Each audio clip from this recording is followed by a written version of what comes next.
welcome. So to our 2022 annual Met Rep meeting. So just a couple of administrative things. I'm Barbara Briamani, the membership chair. Just want to advise you that we're recording. You probably saw the click. We're recording the meeting. Your mic is off, but your video is on. So just leave it as is. If you have a question, we just ask that you submit it in the chat function, type it in, and it'll pop up. And Sarah, someone will acknowledge it at a point. The way that the meeting's going to run is we're going to have our meeting. I'll come back. We're going to, after the meeting, break out into separate district meeting rooms. So I'll tell you again, but at that time, you'll get a prompt and you'll pick your district, Long Island, Westchester, Connecticut, or New Jersey. And then the district captains or others representatives will be there so that if you have any specific questions about your team, your district, a club, or a question, that's probably the best, and they'll be able to handle it at that time.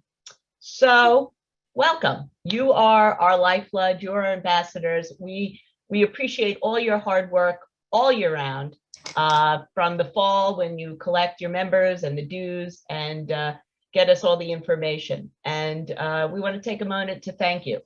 A few things though, while we're about to kick off the highlight of our season, our team matches.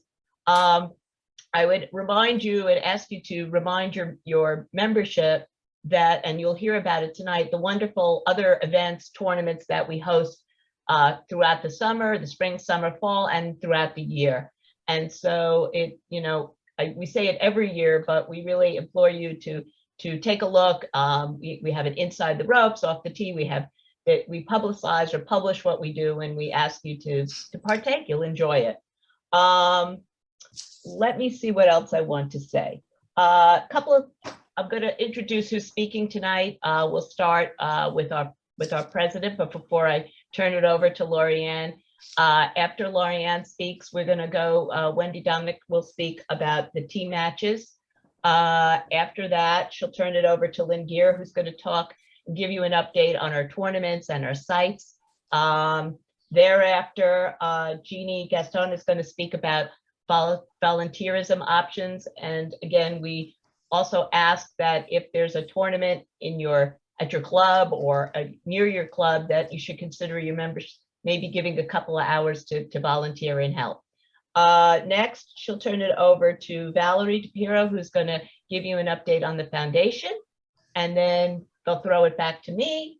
I'll give you a wrap up, and then we'll break into our breakout rooms. And after that, the meeting will be over from the breakout rooms. We will not meet again. So I think I've caught everything. I'm going to turn it over to our awesome president, who works tirelessly for us, bringing us into the 22 through COVID, and she's just extraordinary, great leader. Take it away. Thank you very much, Barbara, and everybody. Welcome and good evening. I am actually offsite here in Napa Valley, in California, so you can't be too sad for me. But I'm really wanted to just get with you. I want to, as Barbara said, thank you for being our Met Rep in that community, because we really do rely on your help, not only with the team matches and the membership, but also the whole process of letting the community know, your club and your members know what we have to offer. And as you'll see throughout the rest of this agenda, we'll have folks talking to you about the volunteering as well as the sites and all that. I would like first, if Sarah, we can go to the next slide. I want to first of all welcome the 123rd. We're getting close to that 125th, but the 123rd WMGA season. And I want to thank all these officers. I'm not going to read their names. You can know them, for all their help from the board of directors. And again, if any of you out there would like to do more with that, let us know, because it is great to have a lot of their help. Our staff, as you know, is started with Sarah Niemeyer. As many of you probably know, Sarah is going to be going on maternity leave soon. So we wish her all the best in that. We have an open tournament management position. We're hoping to fill that rather soon. The gentleman who was there before, Brian Levy, has taken another position down in Houston. We wish him the best of luck, and hopefully we'll be closing this out ASAP. Another fearless command center is Suzanne Longlad. Sue, I knew I was going to screw it up. anyhow, Suzanne Longlad. And Suzanne is going to help you, especially next week as we start doing registration. Make sure she's available to understand and help you in regards to things that you've got to register for our events. And then also you will see an MGA intern that will come in and around the June timeframe, or maybe the May timeframe. We still have open positions there if you know anybody who wants to do a 9-month internship. And lastly, we have a Golf Works intern, which is from the MGA Foundation. And James Calabro will be joining us starting in June, so you'll definitely see him in our tournaments. I wanted to give you just some quick highlights, some winter activities that we did, and what the focus for me is for 2022. So we did have, first off, the Top Golf activities. And that was, Sarah, if you could just click to the next slide. Thank you. Hit again. Thank you. Top Golf. We had both in New Jersey and in the new Long Island location. So we had a lot of fun trying to get loosened up for the year. Then the other thing we had done is we done Swig Series, and my thanks to Wendy, who you'll be hearing from shortly, taking us through the rules and some of the predicaments we're in from that regards. And also just to remind you, Sarah, if you can click again, that on our website, we still get a 30% discount from Summit Brands. So if you have to do a little bit of spring shopping to get your new golf attire ready, you could still go and click that link and still get a 30% discount from that perspective. The other thing, Donna did a fantastic job with both Terry and with Sarah to do our Women's History Month. If you had not seen that, you can go through, if you hadn't seen it on Instagram, you can go through our e-museum where that information has been stored. And as I said before, we're 123. We're really gearing up to the 125th anniversary, and we're really going to be populating this e-museum with so much of our rich history, the women, the accomplishments they've done. It's just a fascinating read to find out who we have come from, as well as the people that we are standing next to, and just rich backgrounds from that perspective. And kudos to Donna and her team for putting that together. Suzanne and I just came back from our first ever Kiowa trip. It's a thumbs up. We had great time, even though I think we hit 3 out of the 4 seasons with some rain, some wind, and some beautiful sun. Played the ocean course, and we're looking for some feedback from that group to see where we might go for another destination in regards to a follow-up a trip, whether it's a Kiowa or somewhere else. So keep your ears open for that. And then with that, where our focus is for 2022 is going to be, of course, our membership. So we are very fortunate to have an increase in our membership as well as our independent membership. So we will continue to focus to bring that together. Our tournament preparation, Lynn Gear is going to take you through our sites. We're almost done securing our sites for 2022, and Lynn and her team are gearing us for the 2023, as well as our 2024, which is our 125th. So you'll hear things about that. And then also our volunteers. Given, as you saw before, we're going to be a little light on our staff, especially in the beginning. We really would appreciate your help. Now, granted, you do a lot with us as Met reps, but if we can ask for a little bit more assistance to help us at tournaments so that we make sure we have people that are greeters or spotters or markers and or pace of play people. So please, we'll be giving you some information about that on the tee coming up in the next few weeks. And then lastly, in regards to that is we have several member clubs that don't have teams, and with such a high influence of golf now as part of if you will, the effects of the pandemic, we want to find out about those member clubs that don't have teams and try to see if we can work with them to not only have teams, but join us in the tournament season. So that's where our focus is. It's really kind of staying focused with our group from that perspective. But we have a fantastic year, and I'm going to turn it over to Wendy to talk about our team matches, which is celebrating our 75th anniversary. So thank you, everybody, and see you on the courses soon.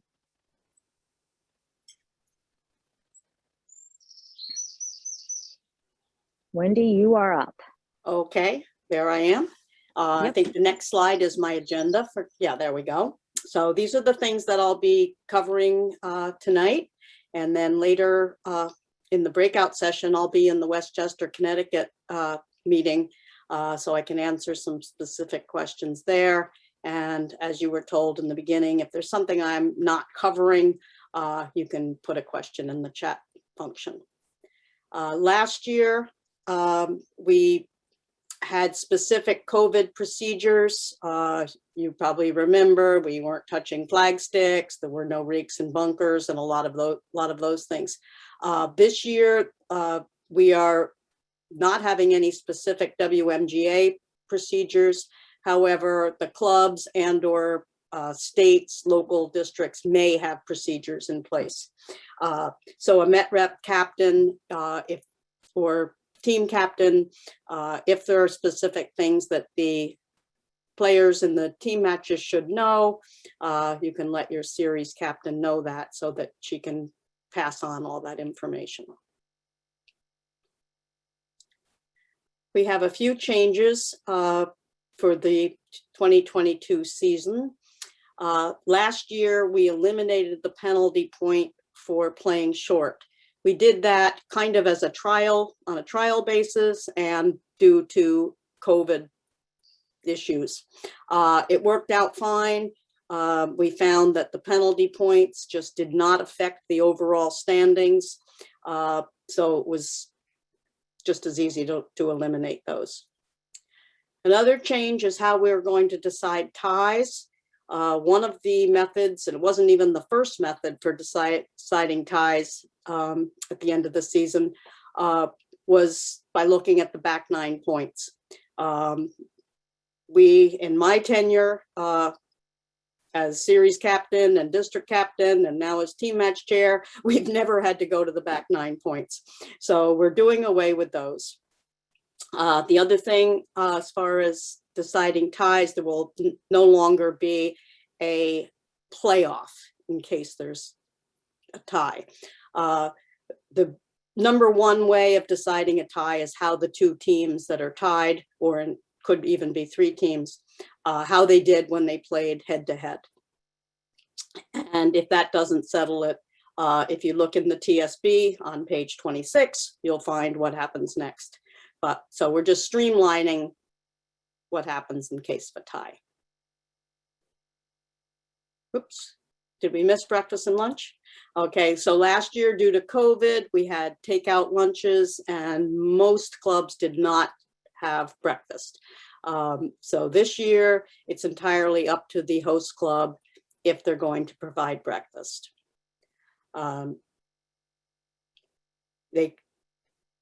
Lunch will be served, or you can get lunch to go. And we are hoping to get lunches for about $35. We've had a lot of questions about what clubs should charge, and we're hoping to keep it to about the $35 price range. Met reps or team captains, if you would let your series captain know whether or not there will be breakfast or not. Players like to know in advance so they can plan accordingly. Playing short. So from time to time, matter of fact, more often, more than just from time to time, players do find, or teams find, that they don't have 5 players. As a courtesy only, if you know in advance that your team will have fewer than 5 players, as a courtesy, please try to inform your opposing team captain by 8:00 p.m. And you also need to send a follow-up email, which also has a copy to the series captain. Just want to note that a concession is final and it can't be withdrawn or can't be declined. So it is a good idea to be careful in the way you word it and so forth when you call the opposing captain. What I mean by that is, let's just say you know that the weather the following day looks horrific and you have no idea if the match will be played or not. Before you call the opposing captain, keep in mind that if you do and you say, we're only going to have 4 players tomorrow, and then the matches are canceled on the date that they're rescheduled, you've already conceded one of your matches. So you might want to have a conversation with the other captain and say, you know what, looks like we might have 4, but I'm not conceding that match yet. Let's wait until 6 in the morning, or when's good to call you. And that way you can avoid that problem. Back when I first started playing the team matches, we didn't have the courtesy calls, and you had to show up. I'm at least an hour, more often an hour and a half from any of the clubs that we play. And you had to show up in order to get your points. So the courtesy call is very nice, but be careful about it. Playing out of order. Last year at this meeting, I did a little spiel on being careful about not playing out of order. 12 teams played out of order, and the penalties for that are quite severe. You lose the points for every player who was out of order, whether they won or not. So the picture here on the slide of the final team entry form with the light blue cover, that's going to be hanging or placed on a table. It's going to be right near the score sheets at every match. And inside that cover are the 6 teams lineups with their handicaps in order. And this is the only acceptable lineup. This is what was submitted. This is what you as Met Rep signed off on. And I highly recommend that even though you know the order of your players, that you take a look anyway, just to make sure. And it's really another good idea to get somebody else on your team to just double check it for you. There's just, there it is, it's listed. It's just a shame when it happens. If you have 2 or 3 teams, you have to be particularly careful. So if you have a few team captains, just make sure you double check with everybody. So if you have, say, let's just say it's 3 teams. So that means 15 players. Those 15 players have to play in handicap order as listed in your roster. So the first team is going to have 5 players, and the second team will have 5 players who are listed after those players. And then the third team, 5 more players that follow them. So it's almost as though it's a 15 player team. The handicaps that are listed in this final team entry form are the players' handicaps as of last November 15th. So it's important also that your players know that that's how they're playing in that order. One mix-up we had last year was 2 players apparently on their own. The captain listed them correctly. I think the players must have known that their handicaps had changed. They switched it. That was wrong. And as a result, they lost their points. So this is something that is completely avoidable, and it's a sad thing that happens. So just asking to be really, really careful, please.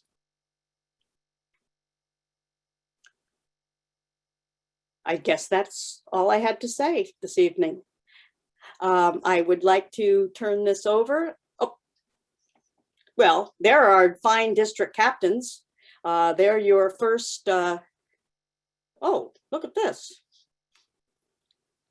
This is our 75th year of team matches, and we are looking forward to an exciting season. And now I will turn it over to Lynn Gear, who is the sites chair, and she's going to update us on the tournaments. Great, thanks, Wendy. Can everybody hear me? Yes. Right, great. So just wanted to cover the 2022 tournament schedule and what we're planning for the next couple of years, 23 and 24, which is the 24th years are 125th anniversary. So next slide. So regarding this year's schedule, this tournament schedule, so Kate Platt, who was sites chair previously, is now VP of tournaments. She has worked tirelessly to create the schedule. It is published. We do have 3 tournaments that are still open. So, and I'll get to that in a minute. We really do look for you all as Met reps to be leaders at your clubs to please encourage participation. Post the schedule in locker rooms, please chat it up on the course, provide the schedule to your, on your ladies' day. And then specifically within the schedule, like regarding family days, there's one in each district. The trophy championship is the one that's bolded. So the husband-wife B is at Westchester Hills this year.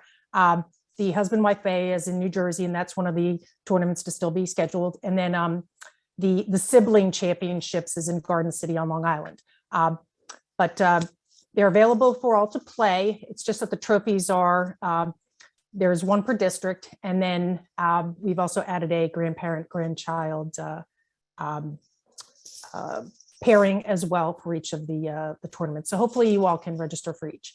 Registration opens up bright and early Monday, April 11th, this coming Monday at 8 a.m. So please set up your profile on Golf Genius on the WMGA website, and not on the Golf Genius app on your phone. You really need to register and pay online. So select your tournaments, check out once with a credit card. Some tournaments sell out pretty quickly. So, register for those first, and then you'll be set in a pending status until you're accepted into the tournament when your credit card is charged. We also do need volunteers for each of these tournaments, as Lorianne had mentioned. So in addition to being, somewhat short-staffed until we staff up this year, since we do have some vacancies, would really be helpful for people to volunteer for those tournaments that are near their homes. Next slide. So in terms of member club requirements, and this is what I'd like to get to in a minute.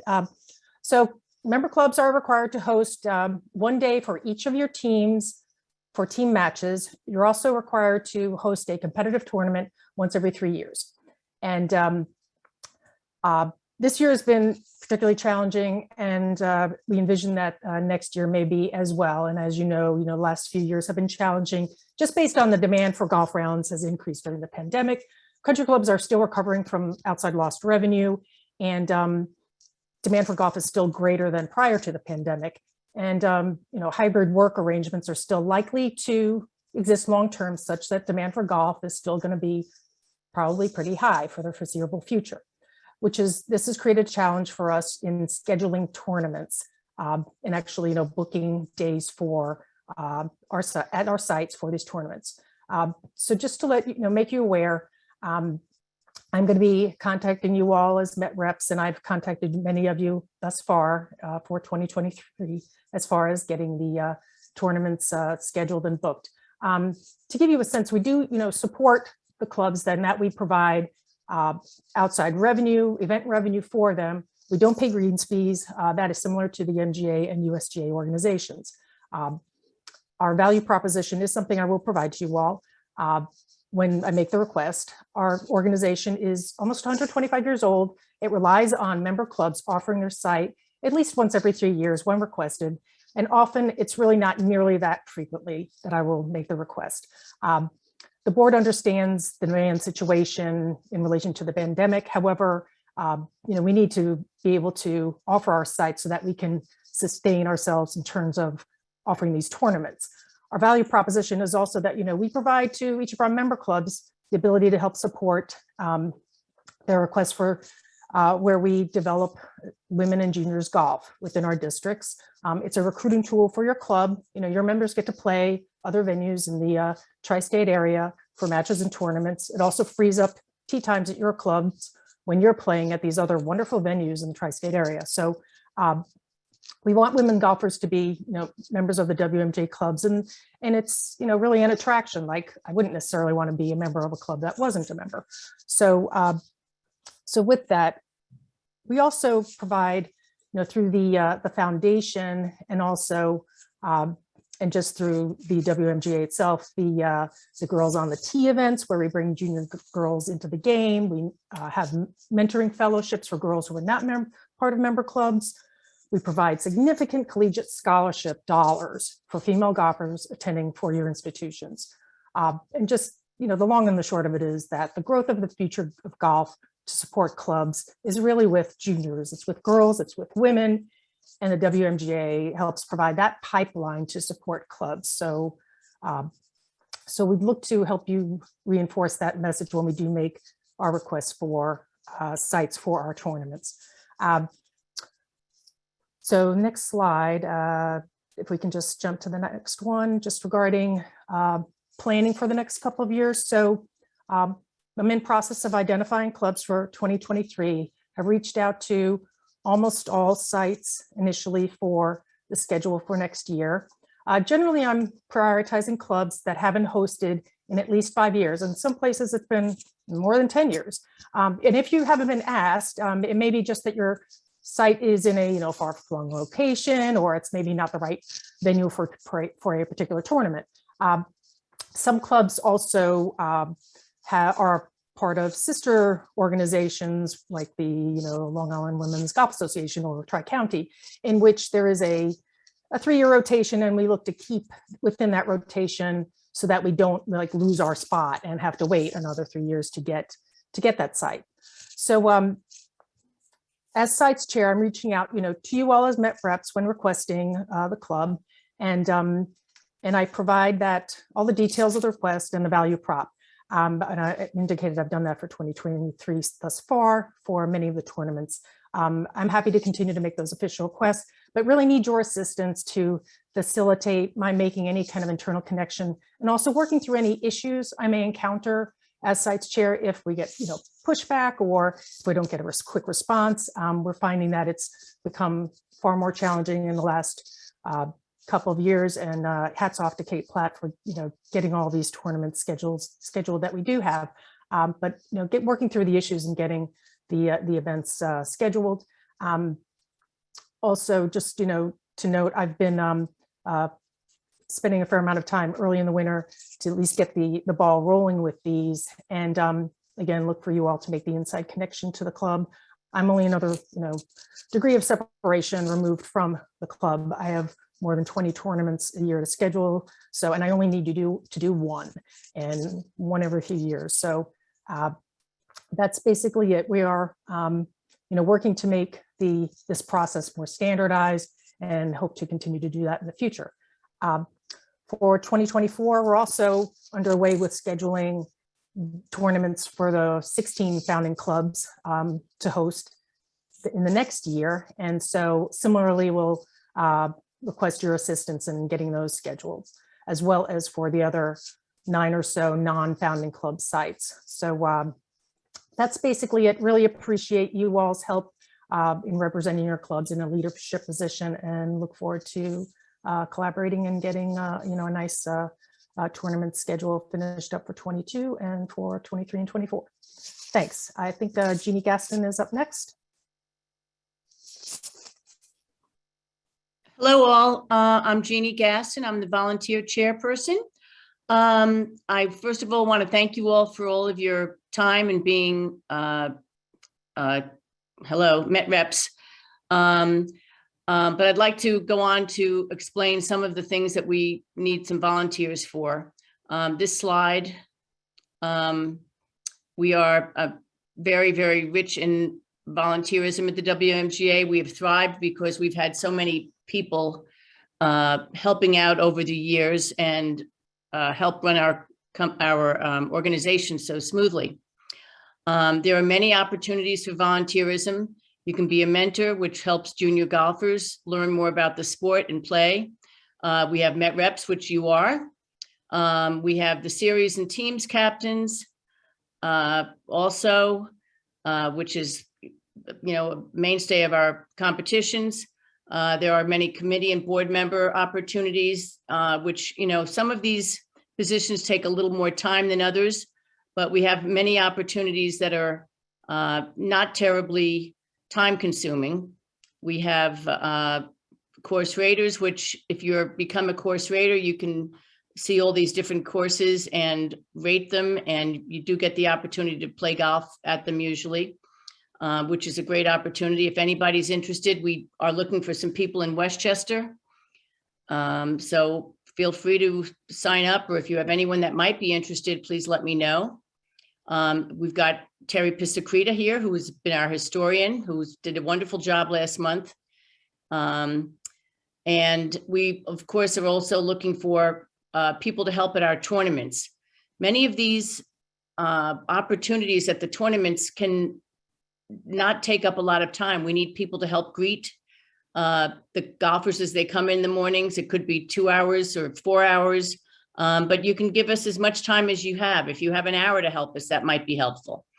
We need people out on the golf course to keep up the speed of play and to be spotters to, holes that have problem areas that people may not be able to find their balls. It helps keep up the pace of play. All of these helpers help keep our tournaments run very smoothly. And we all know we'd love to have a wonderful day of golf without too many delays and all. So if you can possibly get any of your members to come out and help, even if they don't compete in many of the events, if there's a tournament at your club, I'll be contacting you most likely to ask you to see if you can get anybody to help out. But if you can explain to them that some of these events don't require a lot of time, that would be helpful. And if you have any questions, of course, when I'm speaking to you, feel free to ask me. We also have provided vouchers for the people who have helped in a number of tournaments or who have helped, on a regular basis. This past year, we have awarded 7 vouchers to some volunteers, and the vouchers are for a tournament entry, and it adds up to maybe $90 an event. And again, we've got the Volunteer of the Year Award, which this past year we gave out to 3 women, one in Westchester, Terry Pisacreta, Carol Goldman, and Beth Lankler. It's nice that they have given us so much of their time, and we'd like to recognize them. So we have given out those awards. There will be the database for on the website for tournament help. So anybody can sign up on our database.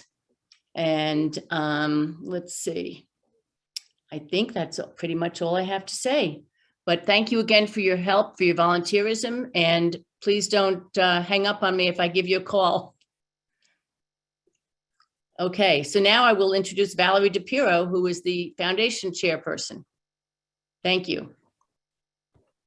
Thank you, Jeannie. As a famous American once said, when you come to the fork in the road, take it. It's in Montclair, it's called Yogi Berra Way. Just thought I'd add that so somebody looking at my screenshot. So 2001 was when the WMGA Foundation was founded. Last year was its 20th year. And the board would like to thank those of you who helped celebrate 2021. Without your support, we can't achieve the foundation's goals. And we have some dedicated, really dedicated, givers. And when you read about these kids, you really, if you attend a Girls to the T event, you can really see where the effort is going. So for those of you who don't know, the foundation really has 2 key goals. The first is to provide scholarship to deserving young women on a need basis. Last year, we committed $93,000 to 10 young women and also provided a one-time grant to an applicant who is attending the Naval Academy. Since the first grants in 2003, the foundation has committed over $900,000 to 135 young women. So hopefully here in 2022, we will hit the 1 million mark, which is very exciting. We will be granting the first ever Susan E. Fisher Scholarship in 2022 and anticipate that including that scholarship, we will be awarding, as I mentioned, nearly $100,000. Applications are due April 22nd.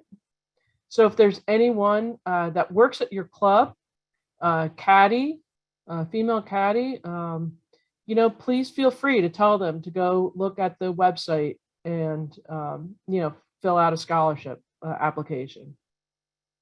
In 2022, we've really gotten off to a running start. we received one very large donation from a longtime donor.